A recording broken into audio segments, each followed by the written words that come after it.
Face to Face dito sa TV5.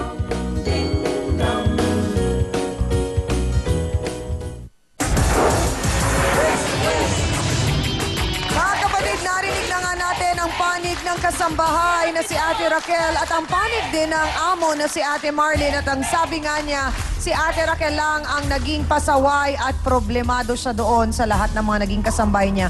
Pero nirereklamo din po kayo ni Lilibet.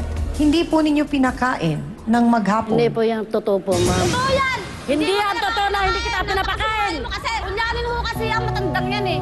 Kinakain niya yung mga sinisweldo namin, kaya tumataba. Hoy, sabihin ko sa'yo, overbalik ka. Unang linggo ka pa lang, bumalik ka na agad doon. Natural na bali ako! Dahil nasakit ang mga Tapos mama nakabalik ko. kita, sabihin mo. So bago pa lang si Lilibet po Oo, noon, nagbabali na po siya, bumali na ma'am. siya. Oo. Pinabali nyo naman. Pinabali ko po siya, O, yun ma'am. naman pala. Kaya ako, Oo. galit na galit siya pag mabali ako. Natural, pinagtrabahuan ko yun, natural babali ako. Di ba? Wala akong reklamo na ako. Pinapabali ako na. Binibigyan kita. Walang lista-lista kung magkano na ang binabali mo. Kaya nga eh. Kaya Pero unyanin ko Aling kasi. Marlene, responsibilidad po ninyo yun na ilista. Kayo po, bilang negosyante at amo, responsibilidad po ninyo ang isulat. Sinusulat talaga yun. Tiwala lang po ako sa kanila eh. Bumabali sila, okay lang sa akin dahil naawa nga po ako sa nanay niya, nagkasakit. Pero kung naaawa po kayo, bakit po ninyo nagawang saktan din siya? Ma'am, ganito kasi. Sinaktan ka ba? Anong ginawa sa'yo? Ito po, ma'am. Dinuro yung ulo ko. Oo. Sinagis pa ako sa sahig. Ang kapal talaga ng mukha nitong matandang to. Ano yung pagmamukha mo? Hindi kita eh. Isinay mo Eto po sa sahig. Yung pagkasinungaling mo, ayusin nyo. So ngayon po, sinasabihan nila kayo ng ulyanin. Ulyanin na po ba kayo? Hindi po, ma'am. Lahat ko pa, naalala ko pa, hindi pa ako kukulyanin. Okay. Yun lang po, So ma'am. ang tanong ko ngayon, Aling Marlene, naalala po ba ninyo nung iuntog nyo ang ulo ni Lilibet? Hindi po, ma'am, kasi ganito. At ihambalos po ninyo siya? Kasi po, ma'am, sa kalukuyan nintusan ko po yun siya, ma'am. Ang tanong ko lang po, naalala po ba ninyo Opo. na nagawa niyo yun? So nagawa po ninyong saktan si Lilibet? Oo, nababatukan ko po yan siya. Dapat lang, bakit po? Kasi po, ma'am, pugutusan mo kasi, ma'am, pag mananagot sa akin, mas masahol pa ang busis na kay sa akin. Malakas ang busis mo, ma'am, sumagot ka! Alam mo ito, ma'am! Gaano katotoo, napag-alaman namin, Lilibet, na pinagbintangan ka rin ni Aling Marlene na nagnakaw sa Opo, kanya? pinagbintangan po Bakit? niya Ano ako. yung insidente na yon? Nagubad siya ng short, pinaglaban niya sa akin. Inaiwan daw niya yung 1,000 doon. Eh, wala naman po ako nakita ng 1,000 Tinatanong doon. lang, masama ba magtanong? Ano po ba ang tanong ninyo kay Lilibet? Paano Sabi po? ko, Bet, may nakita ka bang pera na 1,000 sa bulsa ko? Kasi nakalimutan ko pagkuha. Okay. Yun lang ko. Hindi naman mabigat ang tanong ko sa kanya eh. Tanong lang yun. Ganun ba ang Hindi pagkakatanong yung sa'yo? Hindi po, sabi niya nga po sa akin. niya O, eh. Lilibet, siguro kinuha mo yung 1,000. Wala akong sinabi sa'yo na ganyan. Sinabi mo! So, hindi totoo na sumasagot ka sa kanya, Hindi Lilibet? po. Kasi po, bilang amo, nire-respeto ko ho siya. Kasi siya ho nagpapasweldo at nagpapakain sa akin. Paano ka nakaalis sa kanya? Eh, umalis ho ako sa kanya. Sabi ko, ma'am, pwede ho bang umuwi muna kasi yung mama ko may sakit. Hindi na ho ako bumalik sa kanya dahil sa naranasan ko sa kanya. So, gaano katagal ka lang sa kanya? 3 buwan lang po. Tapos hindi niya pa binigay yung 1,000 niyang kulang. Kasi Bakit? dahil na Yung dagdag ka na pinaplansa mo, tapos susunog. Sinadya ko ba yun? Oh, ang manay, ano ba yun? Sinadya ko ba Kaya yun? doon na yun ang ano. Pumunta kasi ng Puput ulo. pa. Alam ko, wala ka nang Pumunta lupot kasi sa ng akin. ulo eh. Kaya Yun daw. hindi yun sinuno. Init ng ulo. Sa akin? Baka maranasan mo. Attorney Acosta, mukhang marami tayong dapat ipaliwanag kay Aling Marlene. Ang una na rito ay yung kanyang pananalita. Una na yon sa mga kasambahay. At yung kanyang pananakit. Alam naman po natin na yun ay hindi tama at merong sinasabi ang ating batas tungkol dyan. Tama po yun, Chang. Dapat po nating matutunan sa sino man sa atin na nagkakaroon ng kasambahay.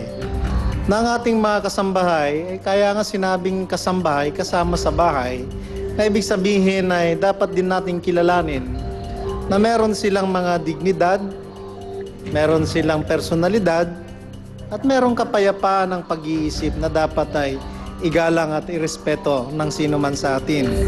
Na kapag yan ay nalabag natin, ay yun nga, maring malabag natin yung sabi nga'y batas ng pakikipagkapwa-tao o yung human relations na pwedeng silang humingi ng danyos sibil sa mga ganong ginagawa.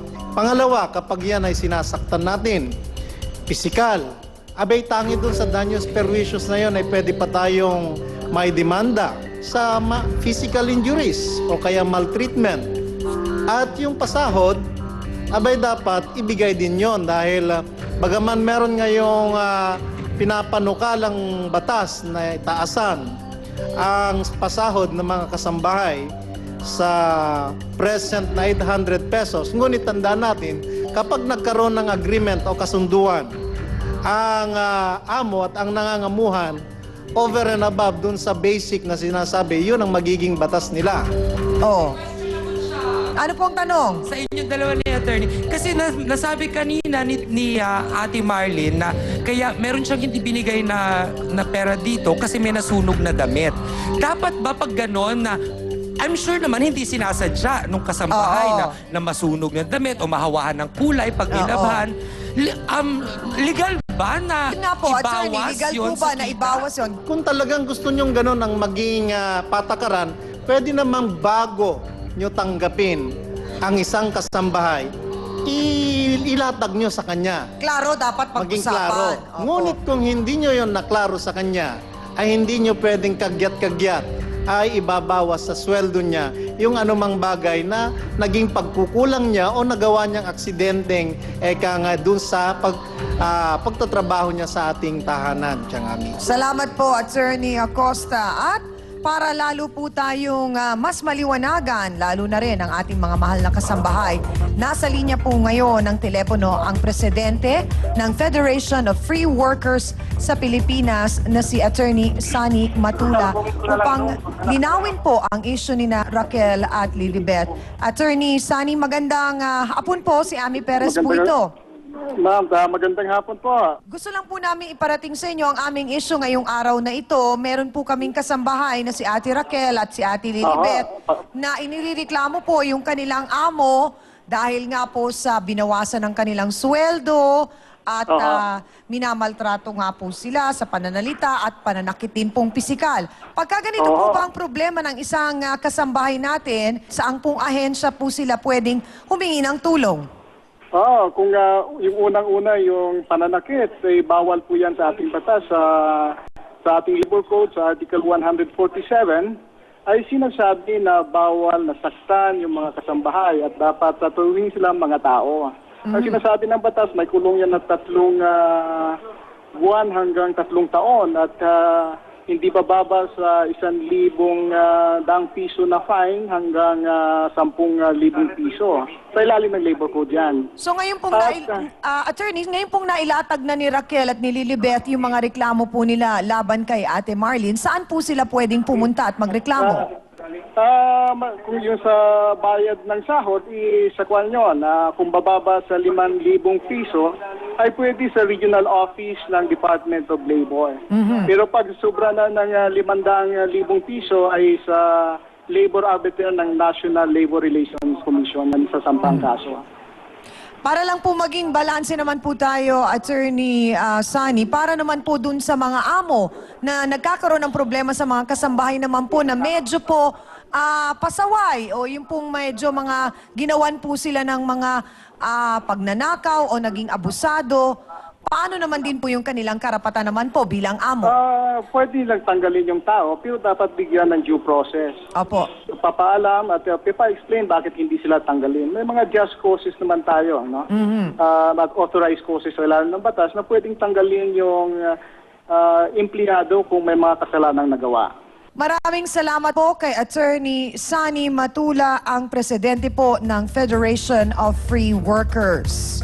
Mga kasausawan, tawagin na po natin ang recruiter nila Raquel at Lilibet at kung totoong siya ay nagtatago at bakit naman kaya. Magpaliwanag ka na, Ate Lorna Caderao. Pasok!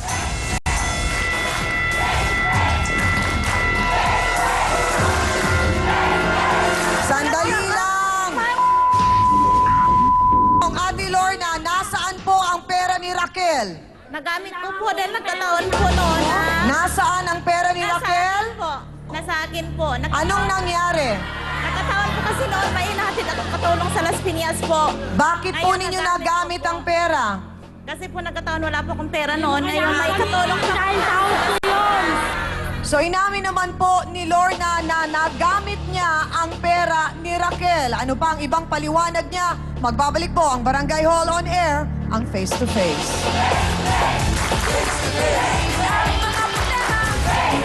So, parang ang nangyari, nangumisyon ka na, tinago mo pa yung pera ni Raquel.